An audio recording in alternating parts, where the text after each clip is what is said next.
Hola, muy buenas tardes. Sean todas y todos bienvenidos al Congreso CISE, donde se reúnen más de 10 expertos de diferentes empresas de todo el mundo para brindarles una experiencia de enseñanza y motivación hacia la ciberseguridad. Con esta vivencia podrán fortalecer su formación como futuros profesionales en la industria de la ciberseguridad a través de talleres y conferencias a lo largo de estos 3 días. Les pedimos su atención y respeto para cada uno de nuestros grandes invitados ponentes. Y ya que estamos hablando de invitados, tenemos el gusto y honor de poder presentarles al experto, el profesor Jorge Mora. Él es ingeniero en, de redes con una especialidad en los productos de Cisco Systems.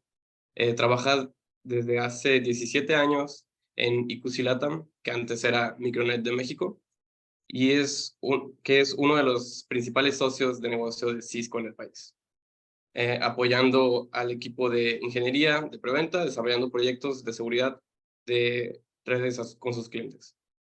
Él es profesor de cátedra del Departamento de Computación del Tecnológico de Monterrey desde agosto del 2022, impartiendo materias relacionadas con redes y ciberseguridad.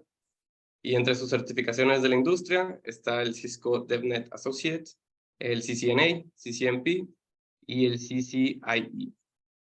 El día de hoy, el profesor Mora nos hará una demostración de la utilización del exploit Eternal Blue con fines académicos. Sin más que decir, el público es todo suyo, profesor Mora.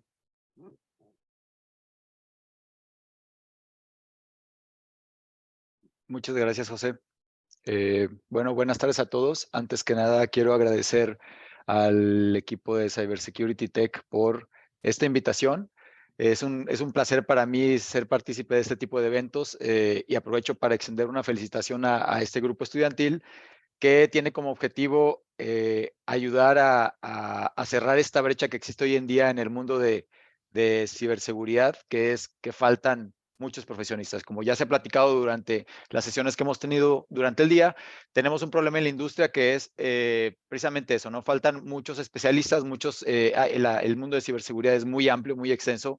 Por lo mismo, no me consideraría un experto de ciberseguridad como tal. Tengo un área de especialidad que es la parte de seguridad de red, pero siempre con los pies en la tierra. Es importante como especialistas conocer que hay muchas cosas allá afuera que sobrepasan nuestro conocimiento. Obviamente no tenemos la capacidad de poder ser expertos en todo, especialistas en todo, entonces pues cada quien va tomando una especialidad, ¿no? Entonces, pues bueno, muchas gracias de nuevo, Juan, Paola, José, por la invitación. Muchas gracias también a todos los alumnos que por ahí han estado, que están participando dentro del grupo de Cybersecurity. Y bueno, y sin más preámbulo, vamos a empezar con esta presentación que he titulado Utilizando el exploit de Eternal Blue con fines académicos. Esto es obviamente con el propósito de que todo lo que aquí veamos, todo lo que aquí aprendamos bueno, si saliendo de esta sesión ustedes tienen curiosidad de probar con alguna de estas herramientas que vamos a utilizar el día de hoy, como probablemente ya lo hayan hecho en algunos laboratorios, en algunos ejercicios de capture the flag,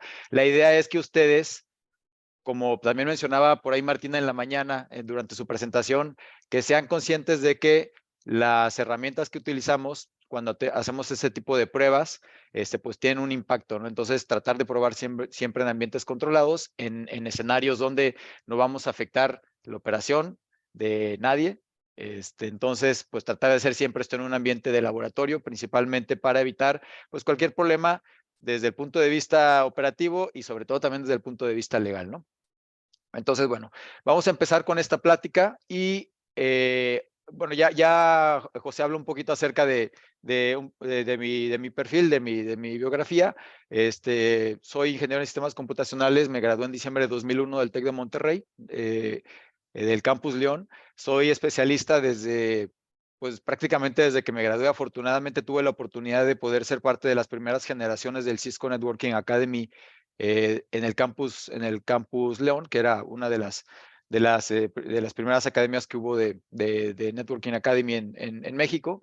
Y gracias a eso, pues puedo decir que me dediqué al mundo de redes, ¿no? Si no hubiera tenido la oportunidad de poderme meter a ese programa donde llevaba materias de manera extracurricular, porque yo ya había terminado mis materias de redes, no sé qué estaría haciendo ahorita, ¿no? Entonces, a partir de ese momento, pues yo descubrí que mi pasión si bien sabía que me interesaba el mundo de Internet, cómo se conectaban las computadoras, en 2001, pues el tema de redes inalámbricas apenas empezaba a tomar auge.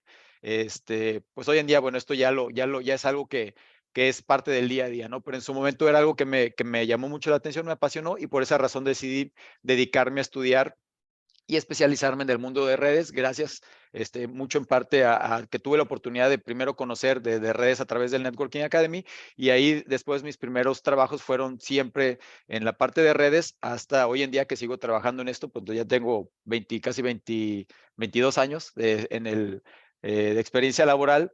Y desde aproximadamente 2010, 2011, específicamente en la parte de seguridad de redes. Este año inicié dando clases de cátedra en el TEC de Monterrey. En agosto llevo un par de bloques dando clases. Por ahí ya tuve la oportunidad de conocer a algunos de ustedes alumnos, y haciendo también como decimos, mis pininos en la parte de cátedra. Pues bueno, por ahí mi objetivo es, así como en su momento a mí me tocó que alguien me ayudara a definir el rumbo de mi carrera profesional, la intención mía es, si alguno de ustedes le gusta o le interesa, pues bueno, ayudarlo, apoyarlo, así como en su momento nosotros como estudiantes recibimos el apoyo de nuestros profesores para poder descubrir ese camino que queríamos seguir profesionalmente. Bueno, entonces vamos a entrar en la agenda del día de hoy. Tenemos, espero que no demorarme mucho, tengo un problema que ya muchos de ustedes alumnos han dado cuenta, que es las cosas que me gustan y que me apasionan, tiendo a extenderme mucho. Mi manejo del tiempo no es el mejor del mundo, pero voy a tratar de controlarlo de la mejor manera para evitar estar corriendo al final de la presentación y no comerme tiempo importante para la demostración, o sobre todo para el tema de preguntas y respuestas. Bueno, entonces, como parte de la agenda, vamos a hablar de qué es el Cyber Kill Chain, las etapas del Cyber Kill Chain, entender un poco cómo es un ciclo de vida de un ataque avanzado, a pesar de que este modelo pudiera considerarse como tal vez un poco ya anticuado u obsoleto. De todos modos, desde el punto de vista académico nos sirve para entender cómo es un ataque avanzado, cuáles son las etapas por las que ese ataque pasa hasta llegar al objetivo final, que es cuando ya estamos en problemas muy graves, ¿no? Como organizaciones.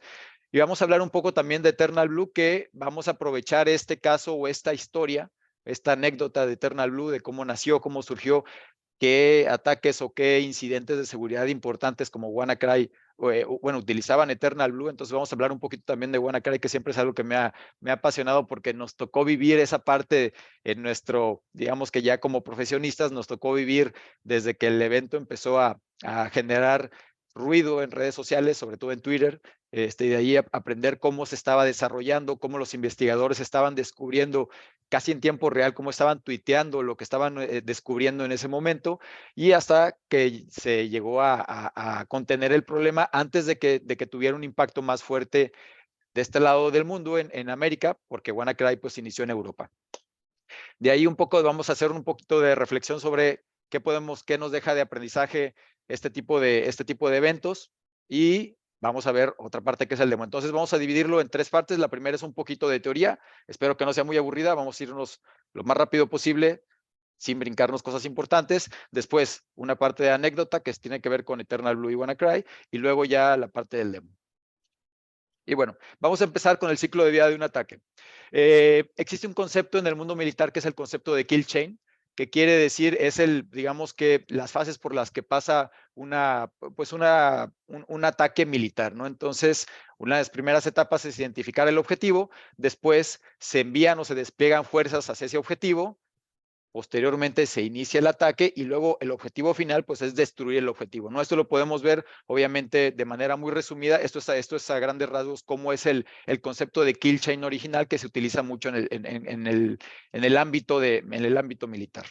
Entonces, a partir de este concepto, obviamente el objetivo del kill chain, de entender las diferentes etapas de una ofensiva militar, la idea es tratar de romper la cadena de este ciclo lo más temprano posible, de manera que podamos, digamos que mitigar las consecuencias de un ataque militar. Entonces, si podemos nosotros impedir que las fuerzas del enemigo lleguen hasta nuestro territorio, por ejemplo, pues bueno, con eso ya logramos el objetivo, que es irrumpir el ataque, ¿no?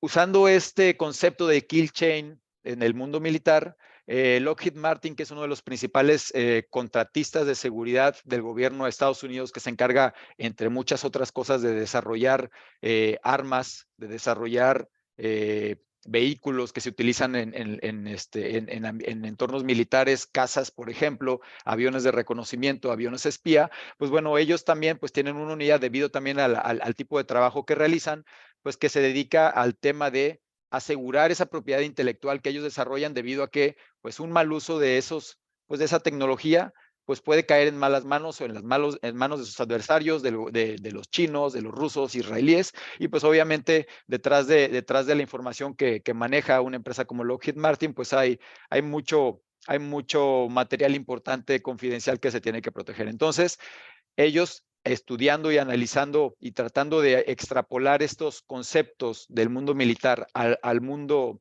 del ciberespacio y sobre todo al mundo de ciberataques, identificaron las diferentes etapas por las que pasa un ataque desde que inicia hasta que se ejecuta, digamos que la última parte, que es cuando ya empiezan los daños hacia nosotros como usuarios o como empresas, de manera que nosotros también podamos utilizarlo como modelo de referencia para poder identificar los ataques desde sus etapas más tempranas, de ser posible, y de esa manera poder de alguna manera detenerlos, contenerlos, o inclusive lo ideal sería pues prevenirlos, ¿no? Aunque el tema de prevención es muy complicado llegar a decir que podemos prevenir ataques, lo mejor es estar preparados ante ellos y saber actuar de manera rápida, poder identificar los ataques de manera temprana para poder evitar daños posteriores dentro de su ciclo de vida. Entonces, bueno, igual que el objetivo del kill chain militar, que es romper esta cadena en las etapas más tempranas, la idea aquí también es poder identificar un ataque en las etapas tempranas para poder detenerlo o mitigarlo. Ahora vamos a ver rápidamente cuáles son estas etapas del cyber kill chain, y por ahí vamos a ver un poquito de algunas actividades de ejemplo. La primera etapa pues es el reconocimiento. Esto tiene que ver con temas de inteligencia. Entonces pues ahí lo que hacemos, o lo que hace normalmente un atacante, es utilizar diferentes herramientas que existen en el mercado, herramientas comerciales, algunas herramientas libres, algunas herramientas open source.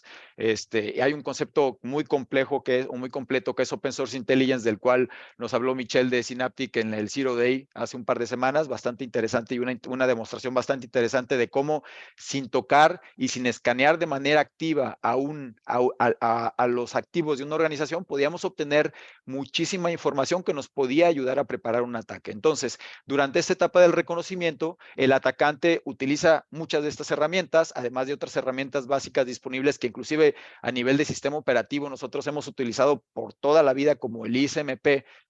Comúnmente lo vamos a asociar con los pings. Vamos a enviar un ping para abrir sus servidores arriba. Pues bueno, desde esa herramienta nos puede servir para poder identificar y recopilar información acerca de una red. Hay otras herramientas pues más avanzadas, como mencionábamos algunas, como Nmap, Whois, que realmente no son tan complejas ni técnicamente son digamos que tan complicadas de utilizar, pero que al final nos permiten amasar pues cierta cantidad de información que, procesándola, analizándola, nos puede dar información de inteligencia que podemos utilizar poniéndonos desde la perspectiva del atacante, para poder saber quién es nuestra víctima, a qué se dedica, cuáles son los sistemas operativos que utiliza, cuáles son los servicios que tiene expuestos en Internet, por ejemplo, y con eso pues empezar a buscar esos vectores de ataque por los cuales podemos obtener o podemos abrir una puertita por la cual nos podemos meter o colar a su organización. Otra cosa muy importante que hoy en día está tomando mucha relevancia: relaciones con terceros. Por ahí el profesor Romeo Sánchez ha participado en la publicación de un libro donde habla del tema de los ataques a la cadena de suministro. Entonces, también como parte de estas actividades de reconocimiento, el tema de identificar las relaciones que tiene una víctima con otros socios de negocio también puede ayudar, porque a través de los socios de negocio se pueden abrir puertas de entrada para poder llegar a efectuar un ataque contra la víctima principal, tal vez de manera indirecta. Y un ejemplo muy claro de esto es el ataque, por ejemplo, de SolarWinds, que hubo hace aproximadamente un año y medio, mediante el cual pues alguien comprometió directamente a SolarWinds, pero a través de SolarWinds, debido a que ellos generan o son desarrolladores de una herramienta de gestión de red, entre muchas otras cosas, que es muy reconocida a nivel mundial, pues tenían prácticamente la puerta abierta en muchas empresas, muchas organizaciones muy importantes, el gobierno de Estados Unidos, la Casa Blanca, entre otras, que utilizaban la herramienta, y todo esto debido a que alguien estudió o vio la oportunidad de, comprometiendo al fabricante de software que es muy utilizado, pues a través de ese podemos llegar directamente a nuestros clientes, perdón, de manera indirecta a nuestros clientes. Perdón, a nuestras víctimas. Hablo de clientes, pero me refiero a víctimas. Ahí a veces me traiciona todavía el lenguaje comercial que utilizamos en el trabajo. Bueno, después de esta parte del reconocimiento, una vez que ya identificamos a nuestra víctima, que ya pudimos obtener información de ellos, vamos a una etapa que es la preparación del ataque como tal, lo que le llaman en inglés weaponization. Esto es identificar en función de esta información que tenemos cuáles son los puntos débiles de la organización y poder preparar la herramienta o el arma o la técnica o mecanismo que nos va a abrir esa puerta para poder entrar o para poder estar dentro de una organización. Entonces, pues ahí, ¿qué tipo de armas existen? Pues desde un correo malicioso que tiene un attachment con malware, por ejemplo, a lo mejor un exploit de una vulnerabilidad que no ha sido conocida. Esta podría ser, son ejemplos de los diferentes elementos que se manejan en esta etapa de weaponization. Después llegamos, una vez que ya tenemos nuestra arma preparada, que ya tenemos un exploit, por ejemplo, y que ya identificamos después de un server vulnerable el exploit que vamos a utilizar, pues viene la parte de la entrega. Esto es cómo vamos a hacer llegar esa arma a nuestra víctima para poder empezar a abrir esa puerta, ¿no? Entonces, entregas o distribución del ataque, pues puede haber muchos caminos. Por ejemplo, ya hablábamos del ejemplo del correo malicioso que tiene un attachment con ransomware. Pues bueno, ahí el mecanismo de entrega pues es propiamente ese correo electrónico por el cual le hacemos llegar al usuario un adjunto malicioso. Otro tipo de mecanismos de entrega, por ejemplo, pues hay un ataque de ingeniería social donde no hay como tal algo digamos que informático como parte de esta etapa del ataque, sino simplemente a través de técnicas de ingeniería social, lo cual es todo un mundo bastante fascinante y donde hay gente muy, muy buena que ha hecho cosas bastante interesantes, como Kevin Mitnick hace muchos años que podía, utilizando técnicas de ingeniería social para poderse hacer pasar por un operador de una compañía telefónica, por ejemplo, engañar a una persona para poder lograr que le hiciera cambios en la configuración de un conmutador, por ejemplo, para tener llamadas gratuitas, entre muchas otras cosas que lograba hacer. Entonces, pues bueno, aquí hay muchas técnicas que podemos utilizar, pero aquí el objetivo principal aquí es cómo hacemos llegar nuestra arma a nuestra víctima. Otro ejemplo muy claro, por ejemplo, es el tema de una unidad USB, el caso típico del ataque del USB en el estacionamiento, donde pues nosotros tenemos a lo mejor un exploit, lo dejamos en un USB, si ya sabemos que la empresa utiliza sistemas operativos Windows, pues ponemos a lo mejor un exploit para una versión particular de Windows, la dejamos por ahí accesible o la dejamos en un escritorio y pues alguna persona curiosa pues eventualmente lo tomará, buscará ver qué información tiene y bueno, con eso pues ya hicimos llegar el arma a la víctima, ¿no?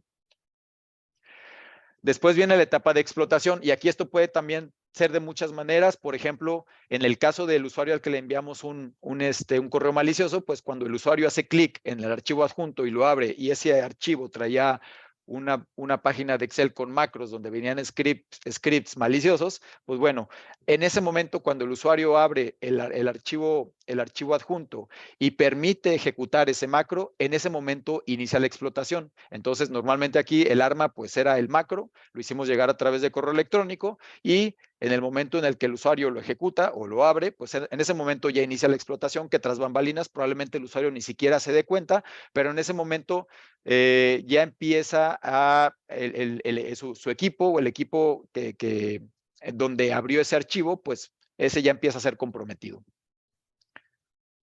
En esta etapa de la explotación, normalmente es cuando ya empezamos a ver algo que se conoce como movimiento lateral. Esto es cuando el atacante, una vez que ya tiene acceso a la organización y cuando ya se empieza a ejecutar alguna especie de código malicioso o nuestra arma que preparamos ya está siendo detonada, pues buscamos otros equipos que comprometer dentro de la red interna, por ejemplo, para buscar tal vez pues blancos más jugosos, por ejemplo, en lugar de atacar directamente una una estación de trabajo de un usuario que a lo mejor probablemente no pueda tener información confidencial, a pesar de que probablemente dependiendo del perfil del usuario habrá gente que sí lo pueda tener, pero buscar, por ejemplo, un servidor siempre es más atractivo, ¿no? Porque en el servidor generalmente, sobre todo en un servidor de archivos, pues generalmente ahí hay mucha información importante de la empresa, por alguna razón se tiene consolidada y centralizada y se pone a disposición de muchos usuarios. Entonces, en esta etapa es donde empieza esta parte que conocemos como movimiento lateral.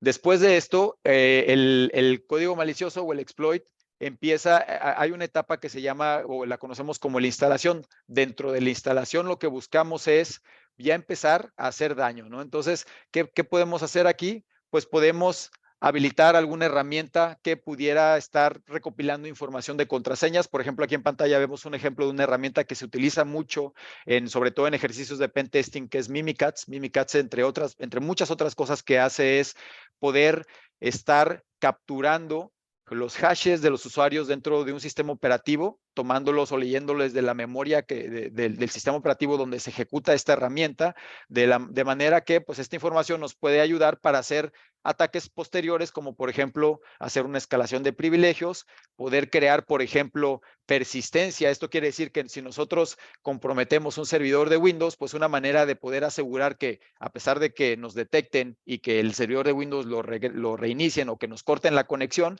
de que podamos nosotros poder volver a conectarnos posteriormente. Normalmente, hay muchas técnicas para obtener persistencia en un sistema operativo, pero dentro de una red Windows, que es lo que normalmente se utiliza en un ambiente empresarial, pues hay un concepto que se llaman los golden tickets, que es una especie de acceso privilegiado que, digamos que más bien realmente es un nivel nos brinda un nivel de acceso privilegiado digamos que con los niveles de privilegios más altos dentro de una red. Entonces, con eso podemos instalar software de manera remota, ejecutar procesos, llamar procesos, de manera remota poder iniciar instalación de software en todos los equipos que estén controlados en un mismo entorno o en un dominio de Windows, por ejemplo, es una de las técnicas que utiliza el ransomware para poderse propagar. Entonces, en esta etapa es donde empezamos a tener este tipo de problemas.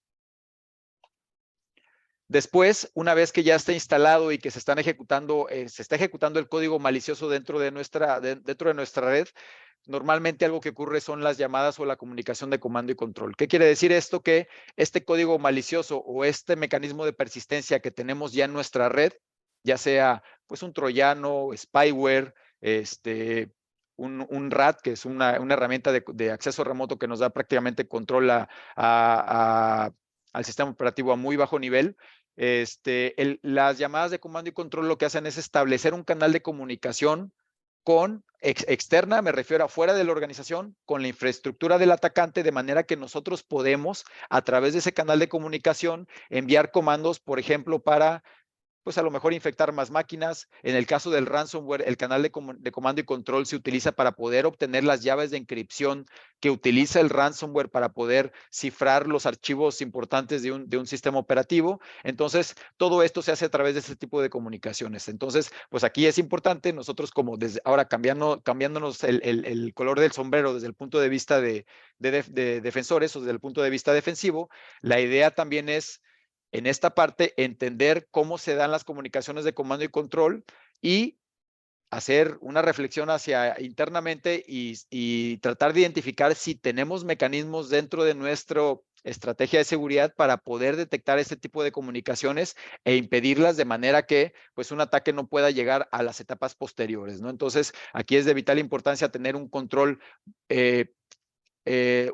bastante claro del tráfico que estamos generando a nivel de red para poder detectar este tipo de tráfico que pudiera ser considerado como una anomalía, ¿no? Normalmente en esta etapa hacemos uso de herramientas que hoy en día se conocen como Network Detection and Response, que permiten, como les había mencionado, analizar el tráfico de red para poder detectar cuando hay cosas o patrones de comunicación que se salen de lo normal y en función de eso poder responder de manera rápida ante este tipo de tráfico malicioso y poder actuar, obviamente identificando quién lo está generando, hacia dónde nos estamos comunicando y en función de eso poder cortar esos canales de comunicación antes de que puedan generar más daño.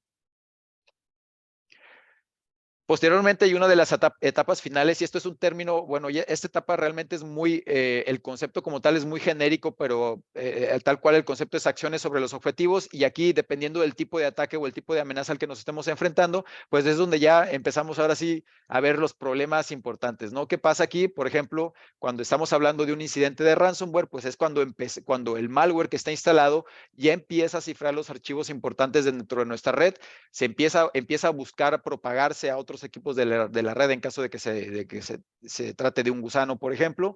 En caso de que el atacante esté buscando información confidencial y trate digamos que de pasar lo más desapercibido posible, pues el atacante lo que busca es hacer algo que se llama la exfiltración de información o exfiltración de datos, utilizando tal vez mecanismos para esconder la información que se están robando de la organización dentro del tráfico que aparentemente pareciera ser legítimo. Entonces aquí también bien importante, haciendo un análisis interno desde el punto de vista defensivo, si tenemos la capacidad nosotros para poder detectar este tipo de anomalías en el tráfico que impliquen o que indiquen que estamos teniendo un problema de exfiltración de datos. Comúnmente, como lo vemos, pues volúmenes de tráfico inusuales, por ejemplo, o comunicaciones hacia redes o hacia destinos o hacia países donde normalmente no deberíamos de estarnos comunicando, por ejemplo, a un negocio que solamente hace o que trabaja dentro del territorio nacional en México, pues tendría sentido que estuviera comunicándose con Ucrania, con China, con Corea del Norte, pues normalmente no. Entonces,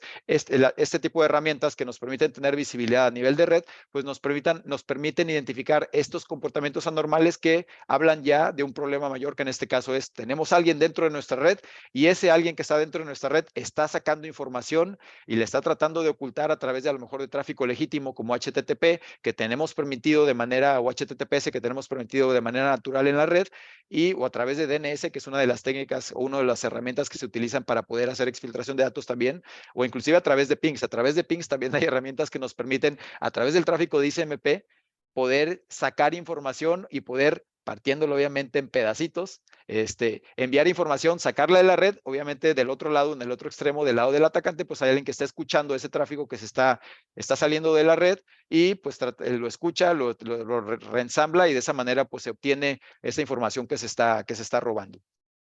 Entre otros ejemplos, también pudiera haber, por ejemplo, disrupción de servicios, si uno de los objetivos es desestabilizar o definitivamente deshabilitar servicios críticos de la empresa que generan valor para el negocio, por ejemplo, en caso de una empresa de e-commerce que pues, obviamente tiene su plataforma de comercio electrónico donde hay un front-end, hay back-end, hay middleware, por ejemplo, pues bueno, atacando cualquiera de esas infraestructuras que son de importancia para el negocio, pues bueno, también podemos llegar a hacer daño, ¿no? Y una de las que a veces pudiera pasar desapercibida es cambios en configuración de infraestructura. Por ahí en algunas de las clases hemos hecho algunos ejercicios donde analizamos algunos eventos donde ha habido ataques a infraestructura de service providers o de operadores de servicios de telecomunicaciones que llegan a pasar totalmente desapercibidos por mucho tiempo y que utilizan la infraestructura de esos operadores de servicio para poder hacer, por ejemplo, labores de espionaje. Entonces, esto es algo que desde el punto de vista académico tratamos de reforzar con los alumnos y es utilizar ejemplos de la vida real donde han habido incidentes de este tipo, donde hay infraestructura de comunicaciones comprometida y el impacto que esto tiene pues, en la privacidad, por ejemplo, de los usuarios.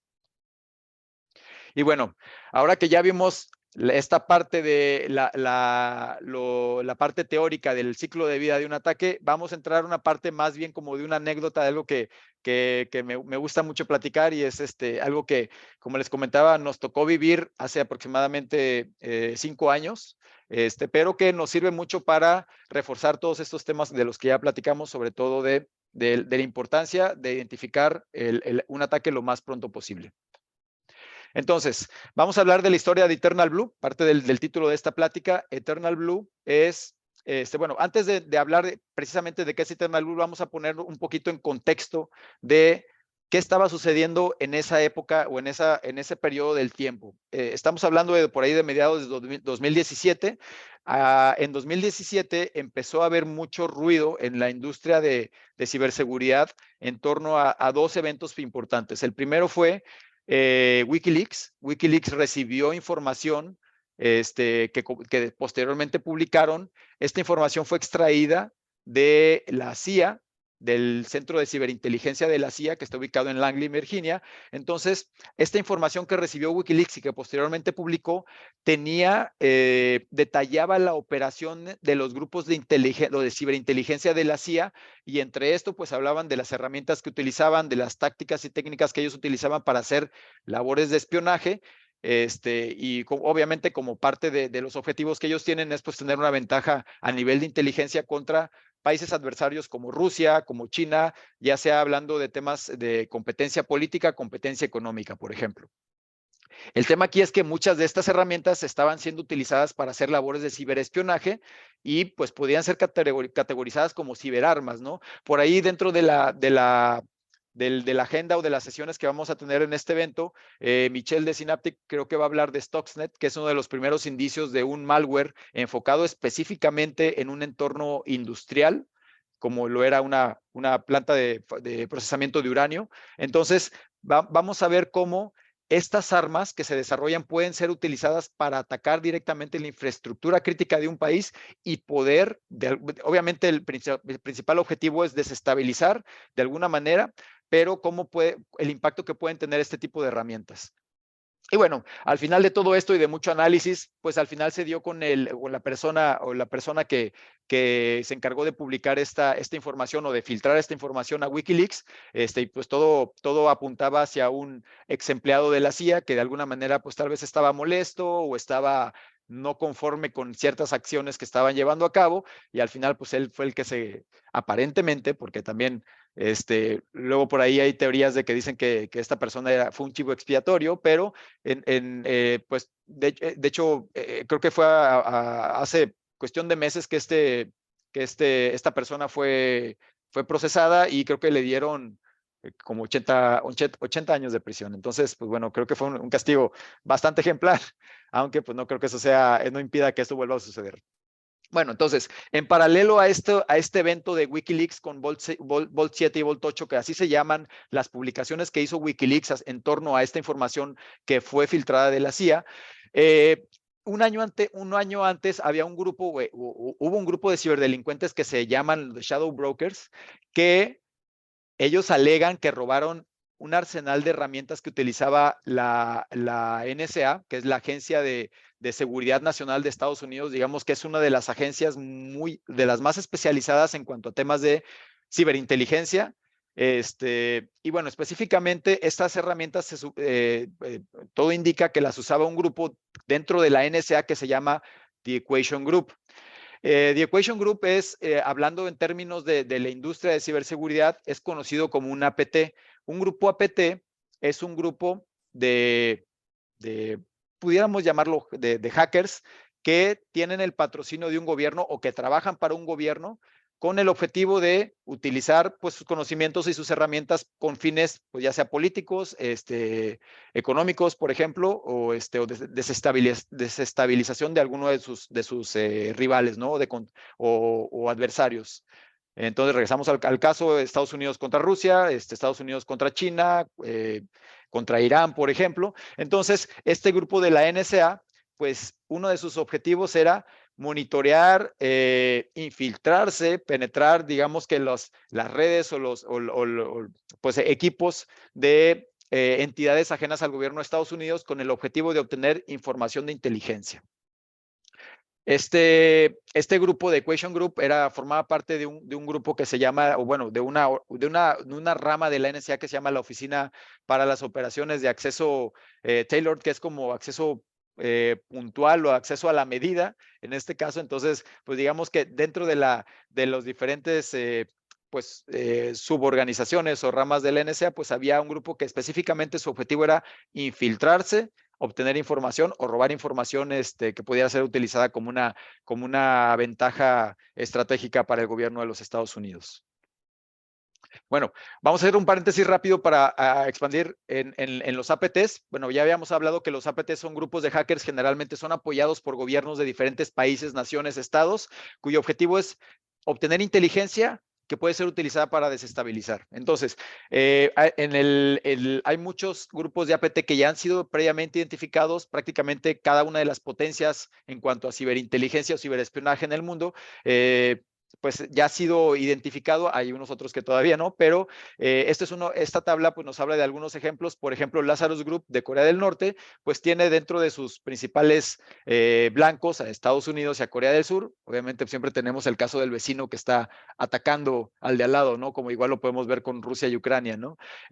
Hablamos de Equation Group, que ya lo vimos, que es el grupo de APT dentro del gobierno de Estados Unidos que se encarga de hacer labores de ciberespionaje o ciberinteligencia con los adversarios políticos económicos de Estados Unidos. Entre sus principales blancos, Irán, Siria, Afganistán, pues obviamente por ahí haciendo un poquito de análisis de estos países y de la relación con Estados Unidos, pues siempre ha habido conflictos bélicos ahí, ¿no? Entonces por ahí probablemente haya intereses de muchas índoles, intereses comerciales, intereses militares, intereses desde el punto de vista estratégico, debido a la cercanía que existe ahí con el Golfo Pérsico, con los países que generan petróleo. Ahí hay muchos temas desde el punto de vista de político involucrados.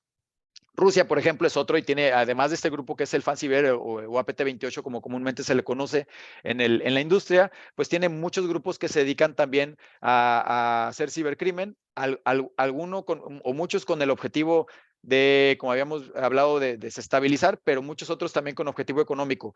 Hay un libro que se llama Spam Nation de un periodista que se llama Brian Krebs, que anteriormente trabajaba en The Washington Post, que habla y específicamente ese libro se mete al mundo del spam y de cómo los rusos hicieron una industria a partir de enviar correos, del envío de correos spam, obviamente con el objetivo de pues generar ganancias de manera ilícita, ya sea a través de la instalación de malware o de phishing, por ejemplo, y de cómo podían, por ejemplo, hacer robo de tarjetas de crédito a partir de viruses o malware que enviaban a través de estos correos de spam o de los sitios a los que apuntaban estos correos de spam. Y bueno, al final detrás de todo esto hay una industria, así como hay una industria para la defensa, también hay una industria que se dedica o que genera mucho dinero, mucho negocio, por ahí ya se ha platicado el día de hoy, desde el punto de vista de los atacantes, pues hay mucho dinero involucrado. Este no lo conocía hasta hace poco que estaba preparando esa presentación, Machete, que opera generalmente en Sudamérica y curiosamente muchos de sus blancos o sus objetivos son países que tienen algún tipo de régimen, lo queremos ver así, contreras, ¿no? O de izquierda extrema, ¿no? Como Venezuela, como Nicaragua en su momento, en algún tiempo, o tal vez donde haya pues algún tema de paramilitar, por ejemplo, como Colombia y Ecuador, pues que ahí también tiene mucho que ver temas de inteligencia, de espionaje, ¿no? Y bueno, uno de sus mecanismos es el phishing. Y bueno, hace poco, aprovechando el tema del conflicto bélico entre Rusia y Ucrania, por ahí se identificó hace un par de meses también a Gamaredon, que tal vez es una como especie de error de dedo cuando normalmente se querían llamar Armageddon, pero bueno, este es un sinónimo, a Gamaredon también se le conoce como Armageddon, es un grupo ruso cuyo objetivo principal es Ucrania y pues digamos que el objetivo es desestabilizar al país en el marco de este conflicto bélico por el que están atravesando ambos países. Entonces, uno de sus principales mecanismos es la entrega de correos de phishing y de ahí pues el objetivo es ya sea pues malinformar, por ejemplo, o desinformar o inclusive poder tener acceso a infraestructuras críticas. Por ahí a principios de este año estos grupos de APT rusos lograron deshabilitar varios, y hablando de miles de terminales que permitían o habilitaban la comunicación de Internet vía satélite en Ucrania. Entonces lo que hicieron es cargar un malware a través de ciertas vulnerabilidades que había en esas terminales de Viasat, creo que era el proveedor de enlaces satelitales. Entonces lo que hacían era inutilizar a través de una actualización de firmware maliciosa, era inutilizar los módems satelitales y de esa manera dejaban incomunicados a muchos usuarios ucranianos, entre esos, por ejemplo, un enlace satelital, cuando alguien con un ejército despliega a un grupo, pues obviamente pues, no hay enlaces internet disponibles en donde estás moviendo, entonces se utilizan las comunicaciones satelitales para poder estar en contacto, obtener inteligencia, muchas otras cosas. Entonces, esto pues tuvo un impacto directo en las operaciones militares de Ucrania y todo pues debido a que por ahí pues tuvieron acceso a la red donde se opera esa infraestructura de comunicaciones vía satélite y pues la inutilizaron. Y bueno, regresando al tema de 2017 con los Shadow Brokers, este grupo de Shadow Brokers que se supone que se robó este arsenal de herramientas o de ciberarmas que utilizaba la NSA, este grupo de Equation Group, pues lo que hicieron ellos, pues vieron ahí una oportunidad de negocio y lo que hicieron o lo que pensaron es, vamos a poner en venta estas herramientas. Entonces, pues ahí digo, lo que trataron de hacer es obtener un beneficio económico a través de esto, pusieron en una, digamos que en una subasta, así como nosotros podemos ir a eBay y ofrecer dinero por no sé, por un equipo, una computadora, una tarjeta de video que hasta hace algunos meses están muy codiciadas, pues estos cuates lo que hicieron es, pues vamos a vender todo el arsenal que le robamos de herramientas y de exploits que le robamos a la NSA. Entonces, pues hubo varias publicaciones, hicieron creo que aproximadamente 5 o 6 publicaciones y entre esas, la última es la que nos interesa. Aquí vemos este es un gráfico, lo que vemos en pantalla es un gráfico de cómo promocionaban ellos su venta de ciberarmas y lo que hacían es, pues en Twitter, tal cual tomaron un screenshot de el contenido que se habían robado. Cada uno de estos directorios que vemos aquí, Banana Glib, Arglib, Blasting, Boss Direction, todo esto es herramientas que utilizaba NSA. Entonces, pues obviamente esto lo hacen como para dar una probadita de que pues hay información real y que no están, pues no están tratando de engañar. Entonces, esto era como la muestra. Aquí les va una muestra de lo que estamos vendiendo y pues esto se va a quien ofrezca más dinero, ¿no?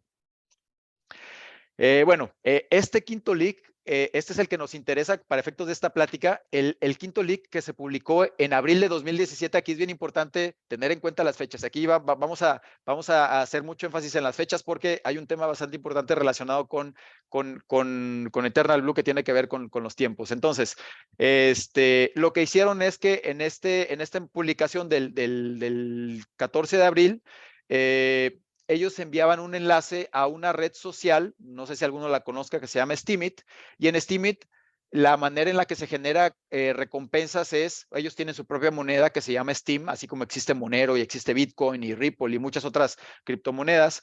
Steemit, la red social, pues tiene su propia criptomoneda y la manera en la que operan es, ellos o esta red social se recompensa a los generadores de contenido con la criptomoneda Steem y esta después puede ser intercambiada por Bitcoin o por otro tipo de, o inclusive por dinero físico, ¿no? Entonces, lo que hacía era que ellos publicaron un enlace para, pues, vender. Como yo creo que nadie entró a la subasta, lo que dijeron es, bueno, ya vámonos a la fácil. Entonces, lo publicaron en Steemit y por ahí, en esa información que ellos estaban publicando, me imagino yo, supongo que alguien compró la información y les pagó por la información, pues aquí venían archivos con enlaces y bueno, en esos enlaces venían, una vez teniendo acceso, pues teníamos el acceso ya a las herramientas propias de la NSA. Entre esas herramientas que fueron publicadas en este quinto mensaje que se llamaba Lost in Translation, de hecho aquí les dejo la referencia cuando tengan, si tienen oportunidad, por aquí en Wikipedia está bien interesante esta página donde hablan de todas las publicaciones de Shadow Brokers, bien interesante sobre todo el idioma, porque lo publican en inglés, pero realmente la gramática y hay muchas faltas de ortografía, sobre todo de gramática. Entonces, no sé si sea a propósito, tratando de como que borrar sus huellas, pero pareciera como si lo estuvieran escribiendo desde una traducción o con herramientas automatizadas, probablemente basados en el idioma, no sé si ruso o chino, pero es un inglés que lo conocemos como roto, ¿no? Porque estaba traducido de una mal manera, a veces, pues, pues era como pues cuando estamos aprendiendo las palabras básicas de un idioma y no podemos hilar, no utilizamos bien las conjunciones, adverbios, otro tipo de herramientas gramaticales que nos permiten dar fluidez al idioma. En este caso, las traducciones de sus mensajes, o bueno, realmente sus mensajes en inglés estaban muy curiosos en cuanto me refiero a que parecían traducidos, obviamente pues no, o bueno, eso es lo que nos hacen querer pensar, o nos quieren hacer pensar, perdón, tal vez lo hicieron como para que tratar de borrar las pistas y hacerse pasar por alguien que no dominaba el idioma inglés, pero los invito a que le den una revisada a este enlace cuando tengan oportunidad, por ahí le hacemos llegar la presentación a través del equipo de Cybersecurity para que revisen esto, está bastante interesante este artículo. Entonces, dentro de esta publicación había varias herramientas, varios exploits, entre ellos, pues aquí pueden ver Eternal Blue, el título de nuestra plática, había otros bastante, también fueron muy utilizados, Eternal Synergy, Eternal Romance, además de exploits, había herramientas se puede decir, información de vulnerabilidades de día cero. Esto quiere decir que eran vulnerabilidades que todavía no eran conocidas y no eran públicas, no habían sido hechas públicas por los diferentes fabricantes de los productos que vulnerables, lo cual pues es muy grave, ¿no? Para la industria, ¿no? Porque teniendo la información de un día cero, esto quiere decir que pues, si no hay un parche para esta vulnerabilidad de la cual, de este día cero, pues prácticamente tenemos las puertas abiertas en cualquier organización donde se esté utilizando este tipo de productos. Entonces, específicamente para los sistemas operativos de Windows, Microsoft había publicado un boletín de seguridad un mes antes de este evento. Entonces, en marzo de 2017, si mal no recuerdo, Microsoft publica un boletín que se llama LMS 17010, y en este boletín ellos hablaban de algunas vulnerabilidades importantes, las cuales vamos a platicar. Entonces, Eternal Blue es un exploit. Eternal Blue es una herramienta que utilizaba la NSA para poder tener acceso remoto a redes de adversarios. ¿Y cómo funciona este exploit? Pues permite la ejecución de código arbitrario. ¿Qué quiere decir código arbitrario? Que pues al momento de ejecutarlo, pues prácticamente podemos hacer lo que nosotros querramos dentro del sistema operativo víctima. Entonces, este exploit utilizaba una vulnerabilidad en el servicio de SMB o Server Message Block, en la versión 1 particularmente, y esta vulnerabilidad estaba y había sido identificada previamente por Microsoft en marzo de 2017. Hablamos de este boletín el 17010 de Microsoft, donde se publica, donde se habla de esta información, y entre otras vulnerabilidades, además de la 2016-0144, pues había una cadena de vulnerabilidades que creo que eran 6 vulnerabilidades bastante peligrosas, las cuales esta publicación pues obviamente las hacía públicas y mencionaba cuáles eran los mecanismos para mitigarla o para evitar los riesgos que estas vulnerabilidades representaban. Generalmente cuando hablamos de una vulnerabilidad, la primera solución es pues, aplicar un parche, ¿no? Entonces, para esto Microsoft había publicado un parche a partir de que se publicó este boletín. Entonces, bueno, pero SMB, ¿para qué sirve? ¿Para qué lo utilizamos? SMB es un protocolo que se llama Server Message Block y permite, entre muchas otras cosas, porque tiene muchas aplicaciones, básicamente lo que nos permite es habilitar un servicio para compartir archivos en una red.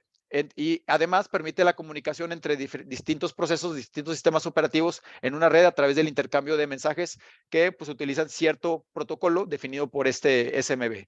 Entonces, en una red Windows, SMB utiliza dos funciones principales, las cuales se llaman Landman Server y Landman Workstation, que sin estos dos servicios, pues una red empresarial, una red, digamos, una red grande de una mediana, pequeña y obviamente una gran industria, pues no pueden prescindir de ellos. Entonces, en resumen, aquí el riesgo o el problema principal que había con con esta vulnerabilidad de este servicio era que es una vulnerabilidad que prácticamente existe en un servicio que se corre en todos los sistemas operativos Windows de una empresa. Entonces, pues estamos hablando de que nuestra superficie de ataque es muy grande, ¿no? Porque hay una vulnerabilidad que probablemente no ha sido parchada y pues o se ejecuta en prácticamente todos los sistemas operativos o todos los equipos que tenemos en nuestra red.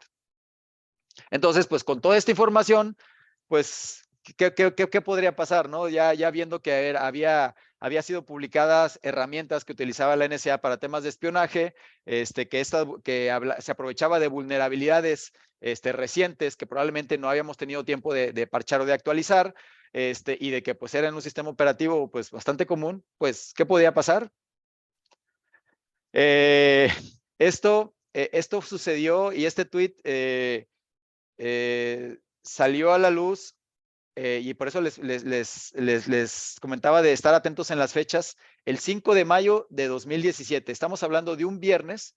Tavis Ormandy es un investigador de Google Project Zero que una de sus principales funciones es descubrir, identificar vulnerabilidades en distintos productos de diferentes fabricantes, obviamente de manera responsable, divulgarlas y tratar de que se mejoren. Entonces, Tavis es uno de los, digamos que, expertos en el tema de investigación de vulnerabilidades y curiosamente, por ahí, por esos tiempos, él publica esto que dice que se encontraron uno de los peores, digamos que exploits que permitían hacer una ejecución de código remota en Windows. Y siguiendo con esta discusión, lo que él nos decía era que el ataque funcionaba de manera normal en un sistema operativo instalado por default, esto es que no tiene muchas actualizaciones y curiosamente que no necesita que esté en la misma LAN y que esta parte es bien importante, que es wormable. ¿Qué quiere decir que es wormable? Que el exploit puede ser explotado y la característica de un gusano, de un worm, por ahí lo hemos platicado en algunas de nuestras clases de introducción a la seguridad informática, la característica de un gusano es que se propaga de manera automática, no requiere de interacción, no requiere de que un usuario lo ejecute para poderse propagar. Entonces, ¿qué pasaba aquí? Tenían una vulnerabilidad tan grave que prácticamente la teníamos en todos los sistemas operativos y que además se podía comportar como un gusano, pues tenemos esto que sucedió justo una semana después de esta publicación. Por ahí a lo mejor alguno ya escuchó de WannaCry. WannaCry ocurrió un viernes 12 de mayo. Este ataque era un ataque de ransomware que inició en la mañana, en la jornada laboral en Europa. Entonces, como parte de este ataque, pues cientos de miles de estaciones de trabajo de Windows fueron infectadas con una variante de ransomware que analizándola, pues por ahí habían algunas rutinas que decía WannaCrypt y por ahí algunas abreviaciones, pues terminaron en llamarlo WannaCry. Entonces, ¿qué pasó ahí? Pues bueno, era un ransomware, muy, ¿cómo decirlo? Pues muy viral, era un gusano al final que aprovechaba vulnerabilidades muy recientes que probablemente no habían sido parchadas y pues esto causó que hospitales, sistemas de transporte, empresas en general estuvieran prácticamente inutilizadas y regresaran a utilizar procesos de mucho antes de lo que nosotros llamamos como la transformación digital. Esto es, pues todos los registros de pacientes pues eran a manita, a veces inclusive había herramientas que no se podían utilizar, por ejemplo, para programar citas. Todos los hospitales estaban saturados porque pues obviamente no podían atender muchos sistemas de comunicación, muchos conmutadores pues operan a veces con sistemas operativos que habían sido cifrados, entonces pues no había comunicación, era totalmente un caos. Entonces, una característica de este gusano WannaCry era que utilizaba como parte de sus mecanismos para infectar el exploit de Eternal Blue que fue robado la NSA y además utilizaba otra herramienta que también era parte de ese arsenal robado que se llamaba Double Pulsar, que permitía establecer un backdoor para poder establecer un canal de comunicación y a través de ese poder ejecutar más comandos. Entonces, y principalmente pues que era un gusano. Entonces, ¿qué pasó aquí? Que este problema inició en Europa y que pues debido a que todo está conectado y debido a que a veces tenemos la mala costumbre de conectar todo de una manera insegura, pues hubo sistemas vulnerables que estaban expuestos a Internet, que fueron los puntos de entrada de este virus o este gusano hacia sus empresas. Entonces, como era un gusano, pues esto se infectó una máquina expuesta y de ahí hacia la red interna, a pesar de que no tenían a lo mejor acceso a Internet, pues de ahí se empezó a propagar de manera interna. Bueno, ¿por qué tuvo impacto? ¿Por qué tuvo tanto impacto? Ya lo hemos platicado, pero pues aquí hubo una combinación letal de factores. La primera es que era una vulnerabilidad que era relativamente reciente. Estamos hablando de que cuando esto ocurrió en mayo, habían pasado menos de 2 meses desde que Microsoft había publicado un parche. Entonces, pues sí es bien fácil, ¿no? Pues hay una vulnerabilidad, pues hay que parchar, ¿no? Pues sí, pero en la práctica, cuando estamos aquí afuera en el mundo real, pues el aplicar un parche pues no es tan sencillo, ¿no? Porque a veces, sobre todo en las empresas más grandes, más complejas, pues hay procesos de controles de cambios que tenemos que llevar donde pues no es un proceso tan transparente, tan rápido, donde pues a veces toma mucho tiempo una evaluación del impacto de ese cambio y normalmente pues esto se programa en ventanas que a veces no son tan rápido como uno quisiera, ¿no? Eso pues es cuando hay justificación, cuando no hay justificación pues es simplemente porque a alguien le dio flojera actualizar, que también ocurre y pues bueno, eso pues, al final entre esas dos combinaciones de factores, una que a veces es difícil parchar por procesos internos de la organización y por otro lado que a veces pues, nos da flojera, pues tenemos ahí pues, un problema muy grande, ¿no? Por otro lado, el hecho de que el protocolo es atacado era SMB y ese protocolo existe prácticamente en todos los sistemas operativos de Windows, pues eso abría la puerta para que muchos equipos fueran comprometidos o atacados. Y la otra, pues, era que este malware o este ransomware se comportaba como un gusano. Entonces, una vez que era infectado un equipo, como parte de sus rutinas que se ejecutan después de que o cuando se empieza a cifrar la información, busca que otros equipos propagarse de manera que también, pues, empieza a infectar y esparcir a través de la red. Y bueno, ahora sí llegamos al punto de lecciones aprendidas. ¿Qué aprendimos de esto? Primero, que las vulnerabilidades, pues, como ya lo habíamos platicado, pues no es tan fácil corregirlas o eliminarlas, ¿no? A pesar de que había información de 2 meses antes de vulnerabilidades importantes que había que ser corregidas, por ahí hay gente que dice, qué curioso que a partir de que The Shadow Brokers publicaron que se habían robado el arsenal de la NSA, Microsoft se tardó muy poco tiempo en publicar un parche. Entonces, probablemente por ahí, digo, hay muchas especulaciones, pero ahí hay muchos temas ahí curiosos y turbios, ¿no? En relación a, sobre todo a los tiempos en los cuales ocurrieron tanto las publicaciones, el boletín de Microsoft y luego los ataques, ¿no? ¿Qué otra cosa? Pues la segmentación de red, una de las maneras de contener un gusano, por ejemplo, es cuando evitas que un equipo se pueda comunicar directamente con otro, de manera que el gusano no se pueda propagar. Esto es algo que pues en papel, y todo el mundo dice, pues es bien fácil segmentar, ¿por qué no segmenta la red? Cuando vemos la práctica, y lo hemos visto durante nuestra clase, cuando le vamos a hacer unas prácticas de cómo poder segmentar una red, cómo a través de, por ejemplo, la aplicación de listas de control de acceso o otras herramientas, queremos bloquear el tráfico entre distintas redes o distintos hosts, pues la realidad es que se puede, pero hacerlo a ese nivel de granularidad que todo el mundo quisiera no es tan sencillo y requerimos a veces de herramientas mucho más avanzadas. Hay toda una nueva tendencia dentro de la industria que habla de la microsegmentación a nivel de servidores, pero también a nivel del sistema operativo de host, a nivel de la red, de manera inteligente a través de herramientas o técnicas o tecnologías de software defined networking para poder hacer esto de manera mucho más sencilla. La realidad es que todo esto todavía está madurando, está afinándose, pero hoy en día no es tan sencillo. Entonces, algunas empresas, algunas organizaciones lo han hecho, lo logran hacer, pero pues esto cuesta mucho trabajo y es de las principales, digamos que puntos cuando se hace una auditoría, para evaluar la efectividad de los controles de seguridad que hay en una organización, primero se evalúa qué tan bien o si está debidamente segmentada una red. Por cuestiones regulatorias hay organizaciones que lo tienen que hacer forzosamente, como el tema de los bancos con la información de las tarjetas de crédito y los sistemas que los procesan, pero hablando de una red pues de una empresa pequeña y mediana, pues esto tal vez es algo que no exista y por eso es que este tipo de ataques son tan exitosos. Por otro lado, pues esto sucedió hace 5 años, pues hace 5 años ya había firewalls, Next Generation Firewalls, mecanismos de detección de intrusiones, sistemas de protección o Next Generation antivirus, por ejemplo. Inclusive se empezaban a desarrollar las primeras herramientas de EDR, que es Extended Detection and Response, que eran pues la evolución de los Next Gen antivirus que permiten tener una visibilidad mayor y poder tener una capacidad de poder detectar amenazas mucho más complejas. Pues bueno, al final pues el ataque tuvo éxito porque por más que tengamos herramientas y tecnologías, pues tal vez nunca va a ser suficiente, ¿no? Y por otro lado, y es uno de los principales puntos y que es un dolor de cabeza y lo va a ser y siempre lo ha sido, es pues que tenemos operando sistemas operativos obsoletos. Por ahí lo comentó Martín en la plática de la mañana, sobre todo en las redes de manufactura, en redes donde hay o sectores o nichos del mercado, o sectores o verticales muy específicas como el transporte, como la industria médica y la manufactura, especialmente las redes de tecnología operativa o OT, ahí hay sistemas operativos viejos. Hay equipos que trabajan con Windows XP, por ahí todavía hay cajeros automáticos de bancos que trabajan con Windows XP y Windows 7, cuando ya ese sistema operativo pues ya está muerto y más que muerto, ¿no? Cuando ya está en fin de vida y no hay soporte. Entonces, pues este es un problema muy grande.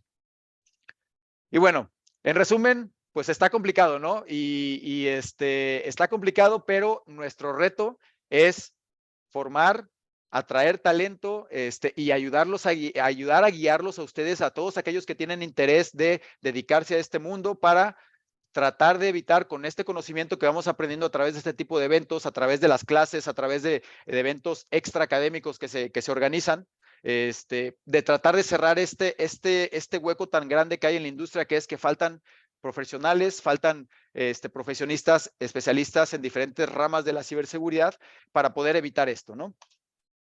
Y bueno, para ver más o menos hacia adelante qué nos depara el futuro, la Agencia Europea de Ciberseguridad nos habla de algunas amenazas que para el 2030 se visualizan, entre ellas unas de las más importantes, por ejemplo, el uso de inteligencia artificial o el abuso de inteligencia artificial para poder llevar a cabo ataques, así como avanza la tecnología de inteligencia artificial para la detección, pues obviamente también avanza desde el otro lado, ¿no? Del otro lado de la cerca, del lado de los atacantes, pues también se utilizan técnicas de inteligencia artificial para poder generar ataques. Por otro lado, por ejemplo, el tema de ataques a la cadena de suministro, como ya lo habíamos platicado, el tema de SolarWinds, el tema también de depender de ciertos componentes de software críticos que son obsoletos o que no están desarrollados de manera segura, pues también es bien importante, ¿no? Entonces, esto nos pinta un panorama como para darnos una idea de que en 2030, o sea, en 7 años, cuando ustedes probablemente ya se hayan graduado y cuando ya estén con 3, 4 o 5 años de experiencia profesional, si no es que algunos de ustedes ya han empezado, lo cual me da mucho gusto ver que algunos de ustedes ya se están involucrando con empresas con temas de pasantías para poder desarrollarse y obtener experiencia para cuando se gradúen ya tengan experiencia en campo. Bueno, hay un panorama muy interesante donde pues necesitamos muchos especialistas en diferentes áreas, algunas muy especializadas, temas de machine learning, de análisis de datos, ciencia de datos, por ejemplo, para poder mejorar las técnicas de detección, pues hay un potencial, hay un mercado muy grande donde ustedes se pueden enfocar en muchas áreas. Y como mencionaba Martín hace rato, pues estos son algunos de los roles que ustedes pueden tomar en una organización enfocados en ciberseguridad. No es tan extenso como la lista que se mencionó hace rato en la plática de Quanti, pero hablando de implementadores, operadores de seguridad, analistas, investigadores, dedicados a la respuesta a incidentes. Esta parte es bien interesante. Cuando ya el problema está rojo, o sea, color rojo hormiga, ¿a quién le llamas para que te ayude a resolver el problema? Y hay gente que se dedica específicamente y que tiene equipos específicamente entrenados para poder actuar en ese tipo de eventos cuando ya digamos que está el problema feo. Entonces, entre otras cosas, lo que ellos buscan es tratar de contener, mitigar, identificar la causa raíz de manera que no haya un impacto más grande cuando existe un incidente grave. Hablando de otra parte, a los que les gusta el tema de las leyes, el tema de las políticas, pues está toda esta área de cumplimiento regulatorio, la parte de automatización e integración, a pesar de que probablemente ustedes digan, pues es que a mí me gusta programar, pero no veo cómo puedo hacerlo en ciberseguridad, pues no, sí hay un campo muy amplio también para dedicarse o especializarse en temas de automatización, en temas de integración a través de lenguajes de programación, de scripting, de Python, de otras herramientas de uso de APIs para poder integrar y hacer que las herramientas o mecanismos o controles de seguridad que tenemos y que implementamos en una organización se puedan hablar entre ellos de manera que se mejore el nivel de protección que estamos ofreciendo. Y otra cosa interesante, pues el tema de los equipos tanto rojo, azul, púrpura, y pues la parte de consultoría, ¿no? Que algunos de ustedes creo que me da gusto ver que ya algunos de ustedes están empezando a involucrarse en estos temas. Y bueno, ahora sí, y sin más preámbulo, vamos a la parte de la demo. Entonces, en esta parte de la demo lo que yo les quiero platicar o demostrar es, realmente no es muy complicado, y así como lo están viendo, el preparar una demostración de ese tipo solamente implica levantar un par de maquinitas virtuales, una máquina atacante, una máquina del servidor. Estamos usando una máquina de servidor que se llama Metasploitable, que es una herramienta o es un sistema operativo que es vulnerable a propósito y desde el punto de vista de estudio y académico nos permita identificar y trabajar con las vulnerabilidades, trabajar con los exploits, trabajar con ataques en un ambiente controlado. Entonces, lo que vamos a hacer es, tengo una estación de trabajo que es un Linux Debian, pudiéramos utilizar Kali, Parrot, muchas otras herramientas, pero digo, yo estoy usando un Debian sencillito, tengo habilitadas algunas herramientas, no muy complicadas tampoco. De hecho, Kali tiene por default instalado Metasploit Framework, que es una herramienta que nos permite hacer cosas bien interesantes. Ahorita vamos a ver algunas de ellas. Y Nmap, por ejemplo. Entonces, siguiendo el ciclo de vida de un ataque, lo primero que yo quisiera es, identificando que pues, hay un servidor interesante que me gustaría vulnerar, pues ver, primero identificar qué puertos tiene habilitados, ¿no? Entonces, por aquí lo primero que voy a hacer, tengo un servidor que tiene una dirección IP 192.168.165. Lo primero que voy a hacer es un escaneo para identificar puertos. Aquí un asterisco, esta herramienta o esta máquina virtual que es vulnerable a propósito, tiene muchos servicios disponibles, algunos vulnerables. Entonces un escaneo de Nmap para este tipo de servicios a lo mejor puede tomar muy tiempo. Voy a abreviarlo, entonces voy a hacerlo de manera puntual con un puerto particular que es el DSMB que nos interesa, hablando del contexto de Eternal Blue que explotaba el puerto 445 de TCP, que es en el que opera este servicio DSMB. Entonces, lo primero que voy a hacer es, con un Nmap, vamos a identificar cuáles son los puertos disponibles que tenemos y si hay alguna versión de este sistema operativo que pudiera ser vulnerable. Entonces, aquí ya, bueno, yo puedo ver que ya hay un servicio que es en el 445, que es el de servicios de directorio de Microsoft. Denme un minuto voy a reiniciar mi máquina porque estaba suspendida la máquina virtual para poder hacer de nuevo el escaneo. Permítanme.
Profe, creo que no se escucha.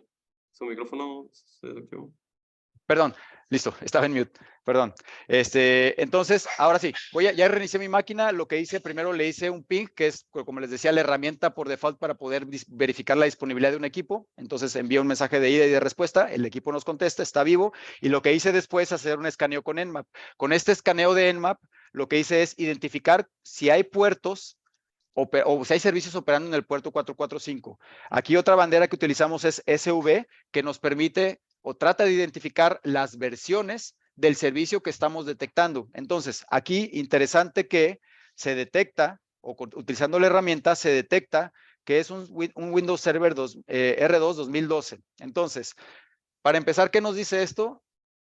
Windows Server 2012 es un sistema operativo que ya es viejo, que ya es de alguna manera obsoleto, que ya tiene muchos años, que ya en teoría se debió de haber dejado de utilizar y que ya ha sido reemplazado por Windows, no sé en qué versión vayan, pero la que yo me recuerdo, 2016 al menos. Por ahí debe haber, creo que 2018 y no sé si hay algo más reciente. Pero bueno, entonces aquí estamos hablando de que sabemos que hay un sistema operativo que tiene habilitado el puerto 445, un servidor que tiene el puerto 445 y que es un sistema operativo viejo. Entonces, ¿qué sigue de esto? Voy a utilizar una herramienta que es Metasploit Framework y vamos a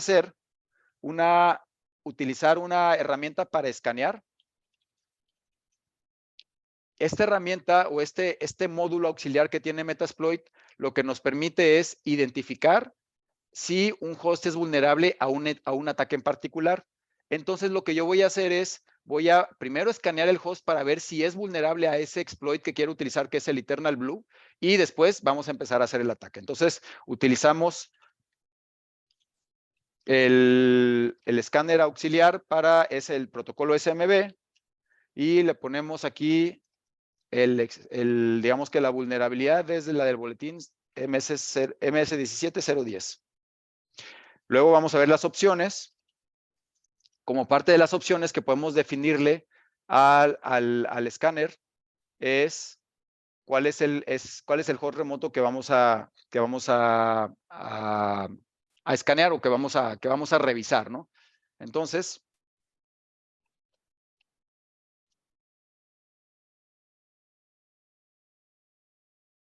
una vez que ya definimos cuál es el host remoto que queremos escanear, tal cual vamos a darle run, a ejecutar el escáner, y de manera casi inmediata, como pueden ver, aquí ya tenemos la respuesta que estamos haciendo a este escaneo utilizando ese módulo auxiliar, particularmente, o más bien que está diseñado particularmente para validar si algún host es vulnerable a este exploit de Eternal Blue. Entonces, aquí podemos ver el mensaje que nos arroja la herramienta, que es el host posiblemente es vulnerable a MS17010, es un Windows Server 2008 R2 estándar que tiene el Service Pack 1.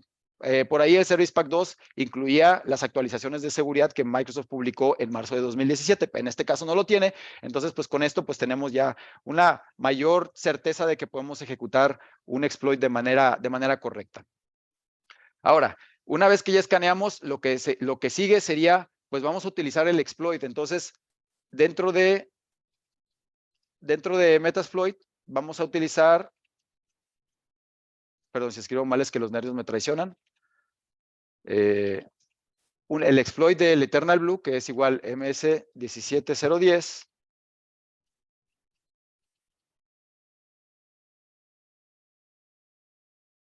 Vamos a definir un payload. El payload es qué vamos o qué queremos hacer, hablando de las etapas del ciclo de vida del ataque. Una cosa es la explotación. Cuando nosotros utilizamos un payload, esto es, ya vamos a ejecutar código malicioso una vez que tenemos acceso para poder ejecutar código arbitrario, como habíamos visto. El exploit de Eternal Blue nos permite ejecutar código arbitrario. Una vez que podemos ejecutar ese código arbitrario, queremos hacer algo adicional. Entonces vamos a utilizar un payload. En este caso, el payload genérico, que es, vamos a hacer un shell reverso.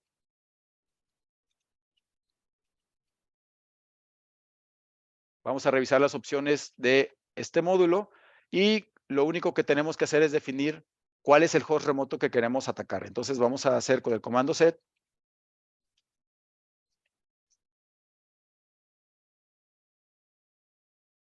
Vamos a revisar las opciones para ver si todo está configurado de manera correcta.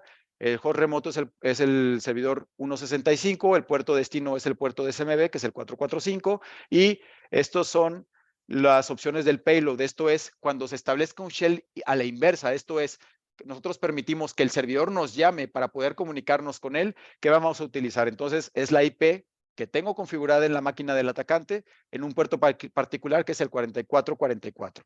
Y luego, pues ya lo único que tenemos que hacer es run. Y si todo sale bien, cruzamos los dedos esperando que los dioses de los demos no nos fallen. Y por ahí vamos a ver cómo, como parte del ataque, se va a empezar a enviar el exploit a este servidor vulnerable. Entonces, por ahí ya vemos un poquito del progreso al ejecutar este exploit. Si los ponemos a analizar, por aquí vamos a ver que se identifica el sistema operativo con la versión del Service Pack que se está corriendo. Por ahí, hablando de cómo funcionaba Eternal Blue, esta parte de poder permitir ejecutar código arbitrario de manera remota, pues esto nos permite entregar este exploit que estamos enviando, que nos permite hacer una llamada inversa y establecer un canal de comunicación con el server. Ahora, ¿qué vemos aquí?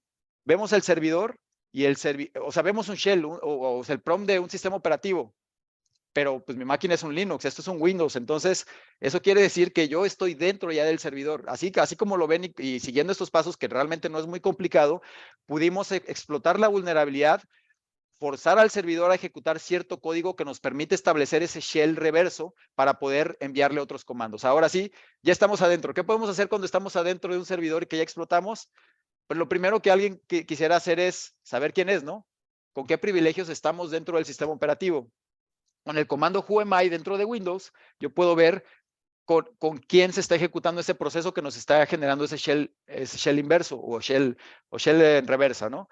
Y aquí vemos que NT Authority System es digamos que el propietario de este proceso, de este shell. Ahora, dentro del contexto de operación de Windows, ¿quién es el NT Authority System?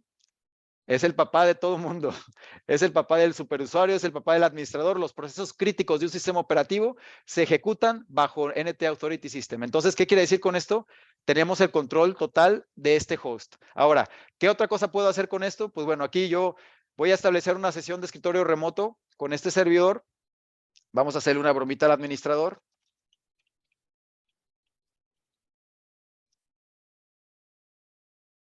Este módulo del shell inverso genérico, pues no tiene muchas opciones. Ahorita vamos a cambiarlo y vamos a utilizar uno más completo, pero aquí estoy logueado en este servidor. Ahora, ¿qué puedo hacer aquí? Pues yo sí sé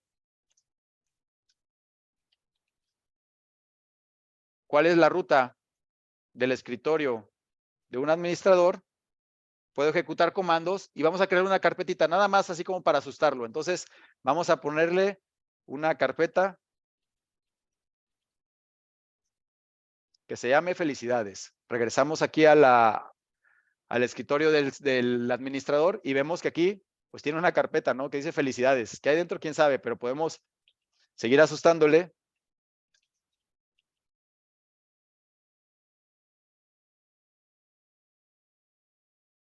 Y seguimos aquí sembrando terror. Entonces, pues bueno, con esto lo que les quiero mostrar es que, digo, este tiene sus limitantes, pero pues tenemos el acceso completo al equipo y estamos dentro y podemos hacer muchas cosas, ¿no?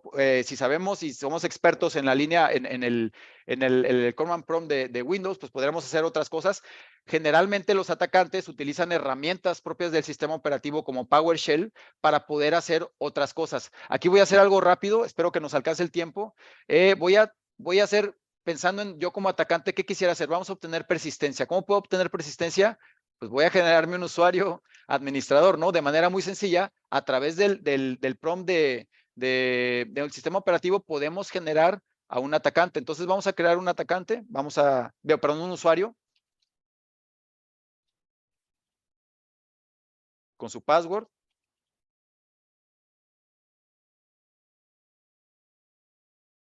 Y así tal cual, pues ya creamos un usuario que se llama atacante, con un password de atacante 123. Ahora, pues por sí solo ese usuario pues no tiene pues muchos privilegios, ¿no? Vamos a asignarle privilegios. Entonces, con el mismo comando de net,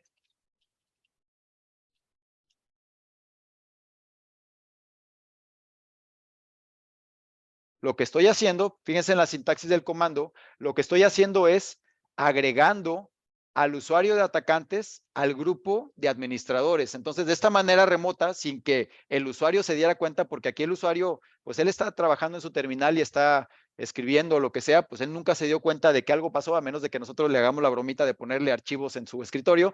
Pero vamos a ver a nivel de sistema operativo, pues por ahí ya vamos a ver esta cuenta del atacante 123, ¿no? Que ya se creó. Entonces, pues esta cuenta, vamos a ver si podemos, bueno, vamos a borrarla.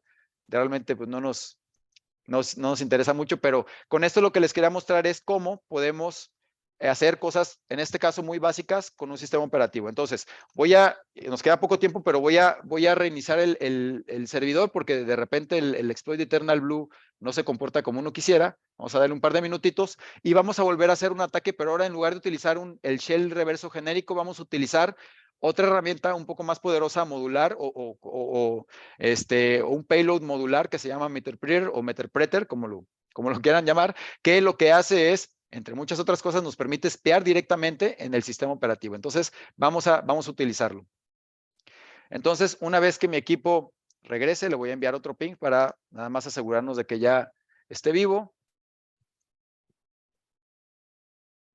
Bueno, aprovechando, si alguien tiene preguntas y respuestas, pues podemos aprovechar para irlas generando y cuando terminemos la demostración, pues la vamos tratando de responder. Entonces, vamos a darle un par de minutos, el equipo ya está arrancando y ahorita nos debe de empezar a contestar. Vamos a volver a hacer el exploit, pero ahora vamos a utilizar otro payload para poder hacer cosas más interesantes. Listo, pues parece que ya está el equipo arriba. Entonces, regresamos al Metasploit.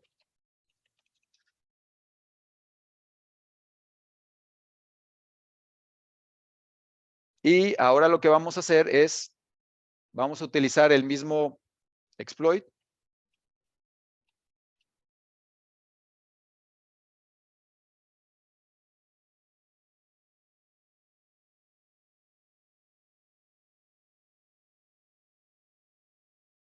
Por default ya no sé, ya el payload que nos arroja la herramienta es este que es el que queremos utilizar, que es Meterpreter. Vamos a ver las opciones que tenemos. Vamos a ver las opciones que tenemos. En este caso, pues hay que definir el host remoto al que vamos a explotar. Entonces, igual vamos a hacer. Creo que no hay más que agregar. Ya el resto ya está puesto y vamos a ejecutarlo. Vamos a explotarlo de nuevo, pero ahora con otro payload distinto. Ahora, la diferencia, ahorita lo vamos a ver, pero la diferencia entre los dos payloads es que el Meterpreter ya nos deja hacer muchas otras cosas más interesantes, como capturar keystrokes de un usuario. Si el usuario está escribiendo algo, nosotros vamos a poderlo loguear, o sea, como iniciar una sesión de un keylogger de manera remota, capturar screenshots de lo que está haciendo un usuario en particular, en caso de que por ahí esté visitando sitios que no debería o que esté enviando un correo confidencial, tomamos un screenshot y esa información pues ya no la robamos. Otra cosa, por ejemplo, es iniciar una captura de tráfico de manera remota y eso después lo podemos nosotros analizar o utilizar para otros fines. Entonces, vamos a esperar a que el exploit sea exitoso y vamos a intentar hacer este tipo de, digamos que de daño un poquito más avanzado. Vamos a, aprovechando que aquí está el usuario administrador logueado, se está reiniciando la sesión. A esto no le hagamos caso, esto es una versión de evaluación. Entonces yo aquí normalmente vamos a crear un archivo de notas.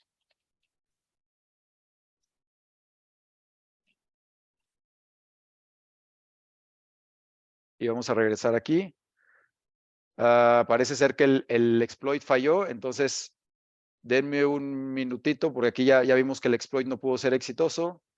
Bueno, esperemos que ahorita el segundo intento funcione, si no, reiniciamos rápidamente.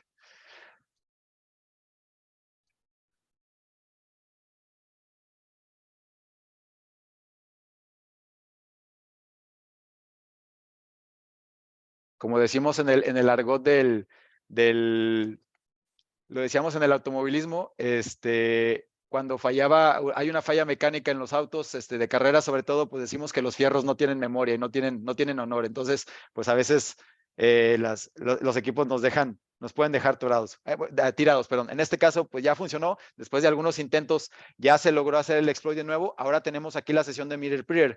Ahora vamos a ver rápidamente qué nos permite hacer MirrorPreader. Vamos a intentar ver los procesos. Entonces, con el comando PS, podemos ver los procesos que se están ejecutando de manera local en el servidor. Y vamos a identificar, como les mencionaba, el NT Authority Service es, NT Authority System es el digamos que el papá de los pollitos desde el punto de vista de privilegios del sistema operativo Windows, pero por aquí vamos a ver que hay un usuario que era el administrador y vamos a tratar de identificar los procesos que el administrador está corriendo. Por aquí vamos a identificar administrator. Por aquí hay un proceso que es RDP, Explorer. Entonces, lo que vamos a hacer es, vamos a migrar esta sesión digamos que que ahorita estamos en Authority System, vamos a migrarnos a un proceso del usuario que queremos espiar. Entonces, vamos a utilizar, hay un comando que se llama, tal cual, se llama migrate, y con el comando de migrate, lo que podemos hacer es movernos a ese proceso. Obviamente hay que identificar cuál es el servicio al que nos queremos migrar. En este caso vamos a utilizar el Explorer que inició el administrador, que es el 4716. Lo que estamos haciendo es vamos a migrar nuestra sesión del shell remoto digamos que a la instancia o a la sesión del usuario administrador, donde estamos en el escritorio remoto. Entonces, ¿qué podemos hacer aquí? Ahora sí viene lo interesante.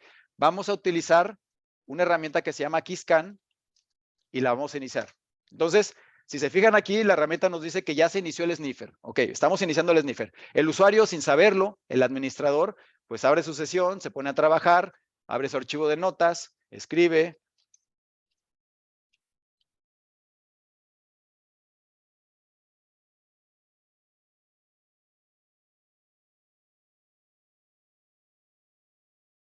Pues el usuario está trabajando de manera normal. Entonces, vamos a ver si pudimos capturar algo con nuestro keylogger. Entonces, utilizamos el comando que se llama keyscan-dump.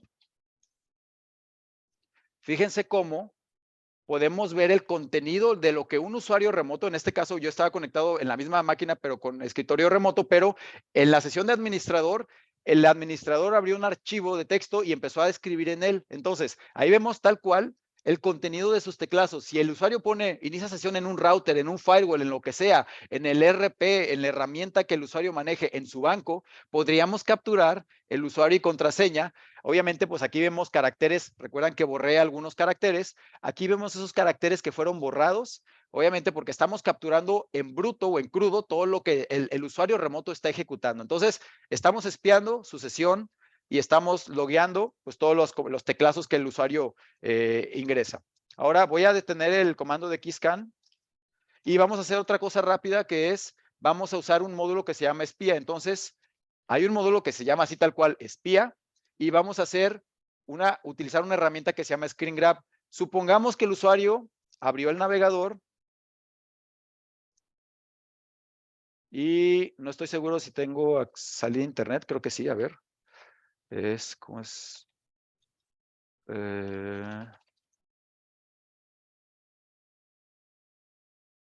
Había otra página que era, no, creo que no tengo salida a internet. Ahora lo confirmamos.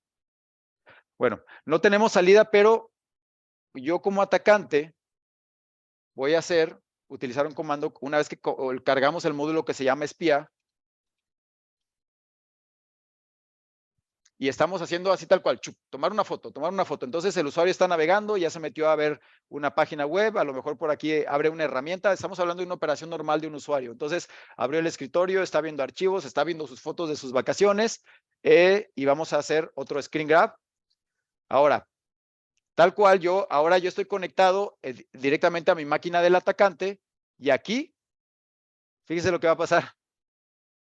Estoy viendo la captura de pantalla de manera remota de ese usuario al que estábamos espiando a través del exploit de Eternal Blue. Entonces, pues aquí si el usuario abrió su foto, abrió un navegador, entonces ya estamos capturando pantalla, estamos capturando teclazos. Ahora, otra cosa que podemos hacer vamos a utilizar otro módulo que se llama Sniffer. Rápidamente, ya con eso terminamos, y perdón por la demora, les había advertido al principio de la plática, espero que me puedan dar unos 3 minutitos más, y solamente para demostrar la captura de tráfico de manera remota. Entonces, con el módulo de Sniffer, vamos a listar las interfaces. Vamos a ver por ahí que tenemos varias interfaces habilitadas. Esta máquina virtual tiene un par de interfaces. Vamos a utilizar o definir que vamos a hacer un snifeo de la interfase 3. Ya estamos empezando a snifear, entonces, por ejemplo, vamos a enviarle un ping a ese equipo, ¿no? Estamos enviándole un ping de manera remota. Aquí lo interesante es que vamos a capturar el tráfico que a nivel de sistema operativo está recibiendo ese equipo. ¿Qué podemos hacer con el tráfico de snifeado? Muchísimas cosas. Interceptar conversaciones en texto plano, identificar, por ejemplo, cuando hay intercambios de llaves de SSL, por ejemplo, por ahí si hay alguna llave vulnerable, pudiéramos hacer un ataque o hacer ataque de fuerza bruta, muchísimas cosas. Realmente el analizar e interceptar tráfico nos abre las puertas a muchas otras cosas. Prácticamente es como si estuviéramos espiando, como si estuviéramos insertando un puerto mirror en la red, o como si estuviéramos haciendo un ataque de man in the middle sin que el usuario se dé cuenta, ¿no? Entonces aquí yo ya generé algunos pings, y con el comando de Sniffer, ahora lo que voy a hacer quiero hacer o salvar esa captura que ahorita está salvada en un buffer temporal en el sistema operativo que tengo comprometido. Entonces voy a salvar esa captura de tráfico en un archivo que después quiero analizar. Entonces voy a hacer un dump de la captura que hicimos en la interfase 3 y la voy a salvar en mi home, en mi directorio raíz. Entonces,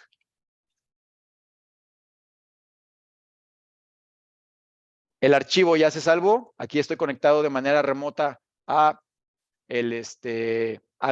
sistema de archivos de la máquina del atacante, y aquí tal cual, así como podemos ver, si yo hago un filtro de ICMP en Wireshark, que es mi analizador de protocolos, yo voy a poder ver esos pings que yo generé de mi máquina del atacante a la víctima, pero de manera remota a través de este exploit. Entonces, creo con esto les quería demostrar, realmente no es muy complicado, es bien interesante, es bastante educativo si ustedes lo quieren ver así, como utilizando herramientas que pues para empezar no son maliciosas, porque el Metasploit o Kali en general pues son herramientas que están diseñadas para estudiar, para enseñar, para aprender, cómo a través del uso de estas herramientas y tal vez con un poquito de tiempo libre, con un poquito de ingenio, con un poquito de curiosidad y un poquito también de esas ganas de aprender, de autoaprender, por ejemplo, porque esto es algo bien importante. Aquí, si alguien está buscando un curso donde les enseñe todo, la realidad es que no se va a encontrar, porque esto está cambiando constantemente. Lo que tenemos que hacer es nunca dejar de aprender, siempre alimentar esa curiosidad que tenemos, buscar en diferentes medios. En YouTube hay una infinidad de videos, en otras herramientas, en otras páginas como TryHackMe, como Hack the Box.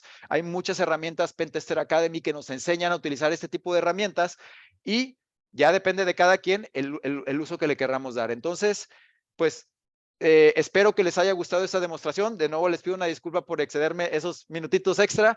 Abrimos el espacio para preguntas y respuestas. Y de nuevo, muchas gracias al equipo de Cybersecurity Tech. Muchas gracias, José. Muchas gracias, Paola, Juan y el resto de los alumnos que están participando. Y pues esperamos algún día verlos en el aula para poderles enseñar estos y muchas otras cosas.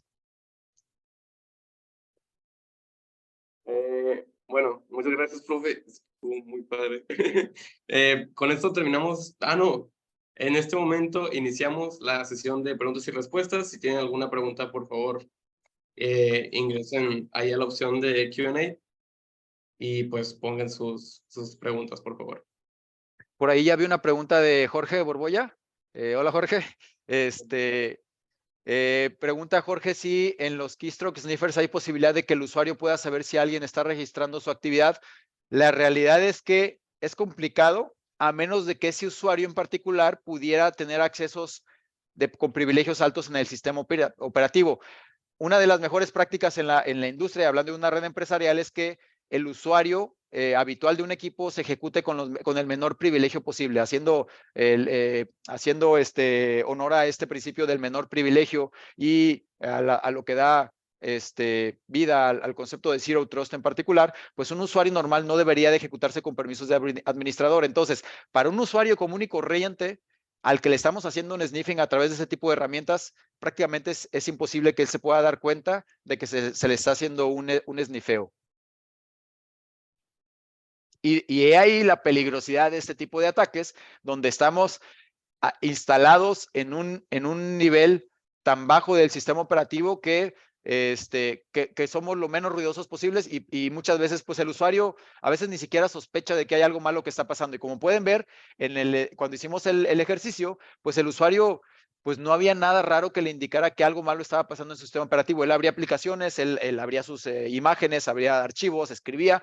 No había nada, no había un indicio de que hubiera algo malo pasando. Entonces, desde el punto de vista del atacante, hay muchas técnicas, hay muchas prácticas que te enseñan a ser lo menos ruidoso posible o tratar de pasar lo más desapercibido posible de manera que el usuario o la víctima no se da cuenta de lo que estás haciendo de manera indebida, ¿no?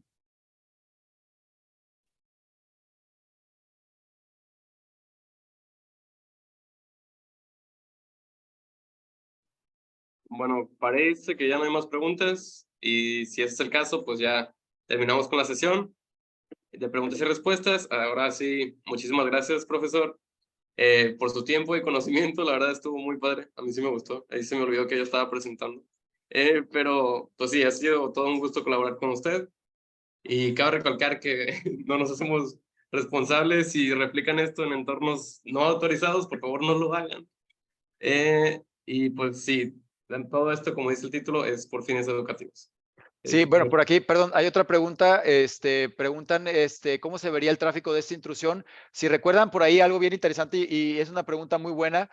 Cuando yo inicié una sesión de shell remota, yo definía ya estaba predefinido el puerto 4444 del atacante, que era a través del cual, cuando se ejecutaba el exploit y el payload, se establecía la sesión remota. Entonces, un operador de red, un administrador de red con las herramientas adecuadas y digamos que con el tiempo también adecuado, pudiera darse cuenta cuando hay tráfico que normalmente está sucediendo una sesión, por ejemplo, que no es normal. En este caso estamos utilizando un puerto 4444 que normalmente no se utiliza. Probablemente desde donde me estoy comunicando es una estación de trabajo que normalmente no se comunica a través de ese puerto. Entonces, la misma red nos puede dar mucha información de cómo podemos detectar este tipo de anomalías. Desde el punto de vista del sistema operativo, a nivel del sistema operativo sí se pudiera identificar que existe un proceso para poder hacer la captura de paquetes, pero tendríamos que ejecutarlo como Authority System o como un usuario con privilegios de administrador para poder ver la lista de procesos y por ahí identificar cuando hay algún proceso raro que se inició y que se ejecutó después de que pudo ser exitoso el exploit. Pero aquí la cuestión es que normalmente no hay alguien que esté vigilando siempre los procesos del sistema operativo en busca de anomalías.